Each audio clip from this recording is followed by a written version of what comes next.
I want to share my response to a comment on one of my videos talking about toxic behaviors in a large hospital workplace environment.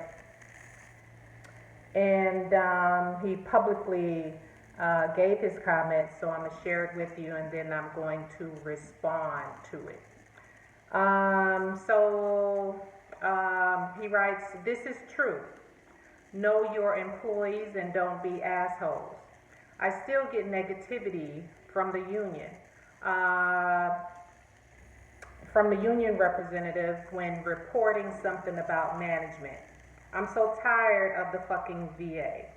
It is so toxic, the most toxic place I've ever worked in."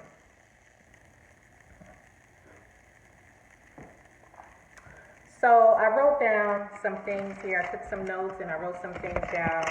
I'm going to share with you, Thor. And I hope it helps a little bit, okay? And so, first of all, I want to thank you for sharing your experiences and insights regarding the toxic environment at the VA. It is crucial to recognize that workplace toxicity can significantly impact not only individual employees, but also the overall morale and productivity of a team. So I can share my perspective as a former union shop steward at several facilities, which adds valuable context to this discussion, particularly in how management slash employee dynamics can influence workplace culture. Okay, so working as a shop steward at quite a few facilities in the past, when I used to represent people, even if I was cool and had a rapport with management, they knew, and I had established that boundary to say, what we're going to do is deal with facts. You know, I understand this employee is this way or that way or what you're saying, but I have the facts from the employee and I need the facts from you. And if I find errors in your facts, I have to say something. Can't hide it. I mean, that's just me. So, and they knew, it got to the point they were like, who is the representative for this employee? And when they found out it was Emily, it was like, oh Lord, here we go. And because I took a job and I took an oath and I do what I do seriously. You know, if I say I'm a represented employee, I'm a represented employee. And, but I have to be fair across the board. I mean, we can go out, you know, after work and dance, and I remember it was Panama Hatties in Florida, and go out drinking and this and that or whatever, but when I came back in and I represented employees, yeah, I represented employees. I couldn't take the fact that we're cool, whether you're management, supervisor, or whatever, and ignore the complaints that the employee would bring. I would present the facts on both sides and a lot of times there's a problem with management versus the union versus HR, ER, LR, employee relations, labor relations, blah, blah, blah.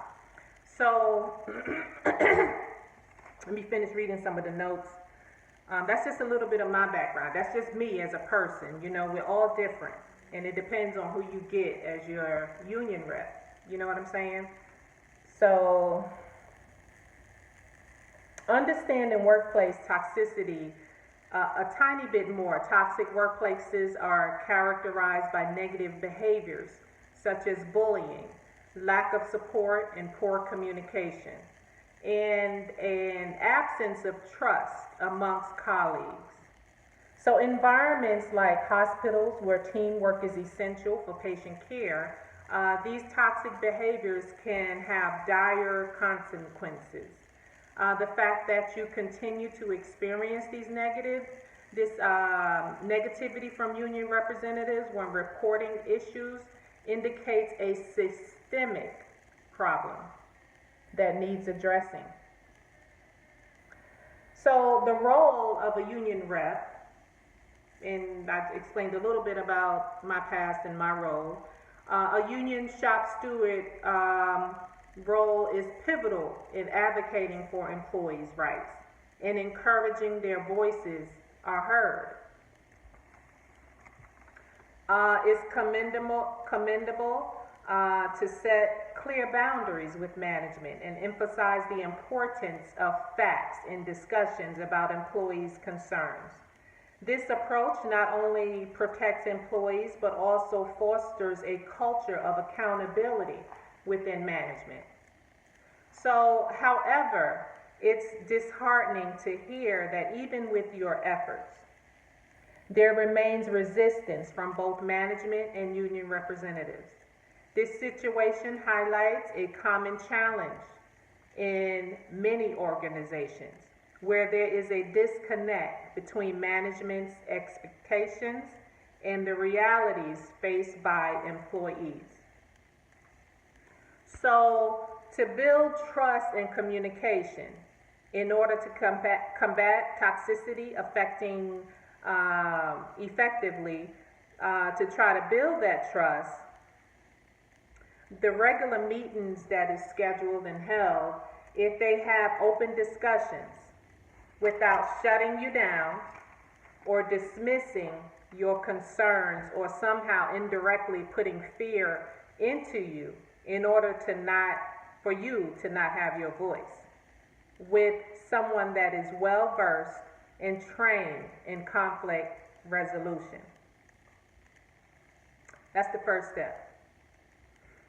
The next step is to make sure you have participated in the trainings on TMS. Communication skills, conflict resolution, and emotional intelligence are some of the ones you can go into and search that are not assigned to you. On the employee side as well as management. On the management side, to understand each other's perspective. You'll understand where you're coming from, you understand where they're coming from as you proceed. Then comes the next possible step, which is anonymous reporting mechanisms. Nah, nobody likes that, but it's available, okay? Which creates safe channels. It should. And there's many different ones, whereas one may not, there's others that do. Which creates safe channels for employees to report toxic behaviors on grievances on your grievance anonymously. I'll be twisting my words up sometimes. This can help ensure that issues are addressed without fear of personal repercussions. The next one, then, there is regular feedback from employees about their experiences with management, how management proceed with their practices. I would take these surveys seriously. Even when coworkers say, I don't do those surveys, they never help, and so we pick up what others put down and we start to do the same thing. I sometimes do that too until I have to hold myself back and say, nope, this is one I'm going to fill out, And I've seen results from that. I've had stories from someone answered from a whole different location. When I was in Germany, someone from Virginia answered my survey. So it depends. So the last one here is support systems, like the EAP, that provide